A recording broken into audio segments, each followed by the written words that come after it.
صلوات پر محمد وآل محمد۔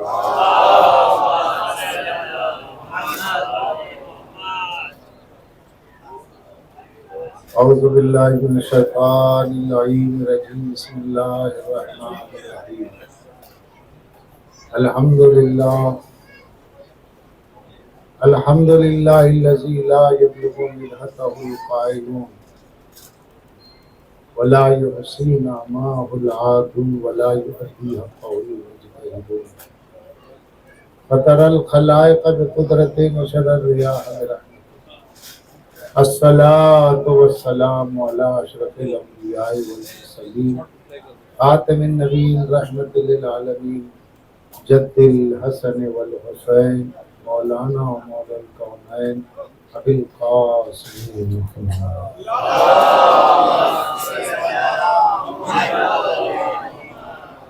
والصلاة والسلام على أهل بيت الطيبين الطاهرين المعصومين المظلومين المنتجبين الذين عزب الله عنهم الرجس أهل البيت ويطهرهم تطهيرا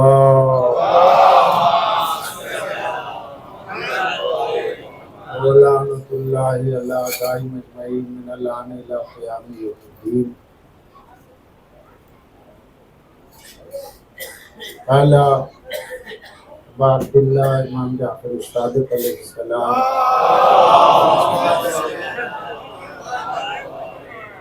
خلق شیعتنا من فاضلتنا وعجنوا بماء ولایتنا لأننا يفرحوا بفرحنا ويحزنوا بحزننا۔ قرآن ناطق مولا امام جعفر صادق علیہ السلام ارشاد ہمارے شیعہ ہماری اضافہ طینت سے پیدا ہوئی، فاضل طینت سے پیدا ہوئی، اور ان کے وجود کا خمیر ہمارے ولایت کے پانی سے گوندا گیا۔ توجہات آپ کی رہے، مختصر سا جشن میں کوئی طویل نہیں۔ ان کے وجود کا جو خمیر ہے وہ اجینو بے مائے ولایت، ہماری ولایت کے پانی سے گوندا گیا۔ یہی سبب ہے، یہی ریزن ہے جو وہ ہمارے غم میں غم مناتے اور ہماری خوشی میں خوشی کرتے۔ گزشتہ دن جو غم تھا وہ ان کا غم تھا، جو آج کی خوشی ہے وہ ان کی خوشی۔ نہ یہ غم ہمارا ہے نہ خوشی ہماری، تو جو ہمارا غم سمجھ کے مذاق اڑاتے ہیں وہ غم آل محمد ہے، اور جو ہماری خوشی سے جلتے ہیں وہ دراصل آل محمد کی خوشی ہے۔ اسی لیے تو مولا فرماتے ہیں ناصبی وہ نہیں جو ہمارا دشمن ہے، کیونکہ ہم سے دشمنی کا کوئی اظہار نہیں کرتا۔ ناصبی وہ ہے جو تمہارا دشمن ہے اور وہ اس لیے ہے کہ تم ہمیں چاہتے ہو۔ اور پھر یہ جو عید سعید ہے،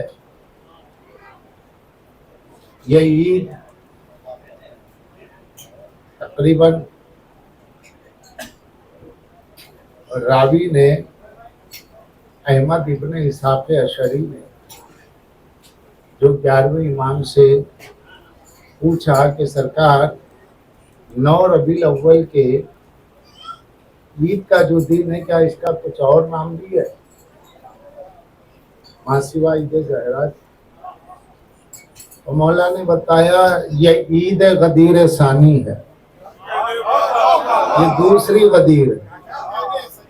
اس کا کچھ اور نام ہے، کہا یہ یوم السرور ہے، یہ خوشی کا دن ہے، یہ فرحت الزہرا، زہرا کے قلب کو راحت پہنچی۔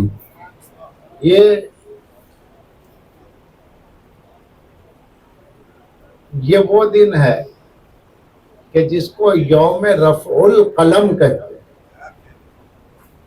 رفع القلم یعنی جس دن قلم اٹھا دیا گیا، اگر کسی سے کچھ گناہ ہو جائے تو فوری لکھ نہیں دیا جاتا ہے، بلکہ توبہ کی مہلت کے طور پہ قلم روک لیا جاتا ہے،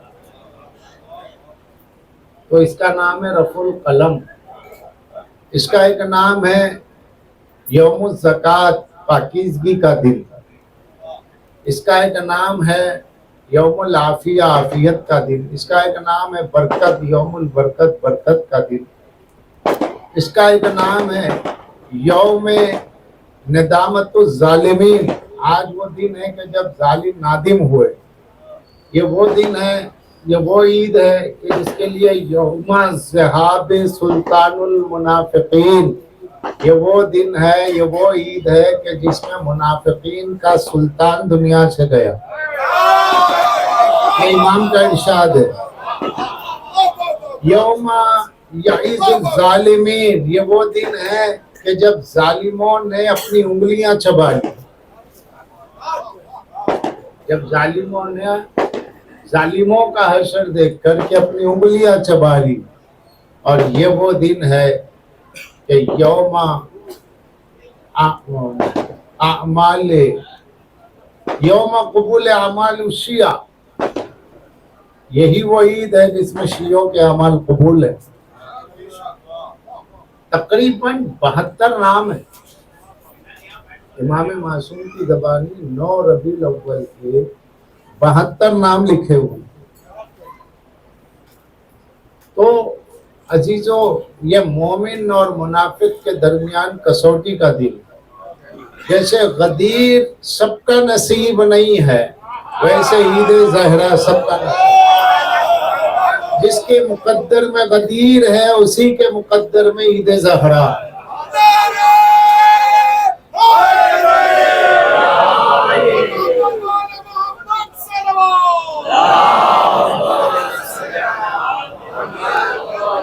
منافقوں کا سردار واصل جہنم ہوا.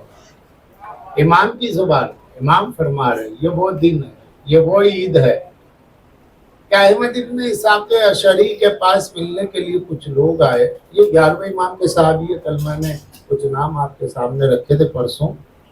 تو احمد ابن اسحاق اشعری سے ملنے کے لیے کچھ لوگ جا رہے تھے کہ ان کی بچی سے ملاقات ہو گئی، چھوٹی سی بچی. تو کہا کہ احمد ابن اسحاق ہیں؟ بولے ہاں ہیں گھر پر.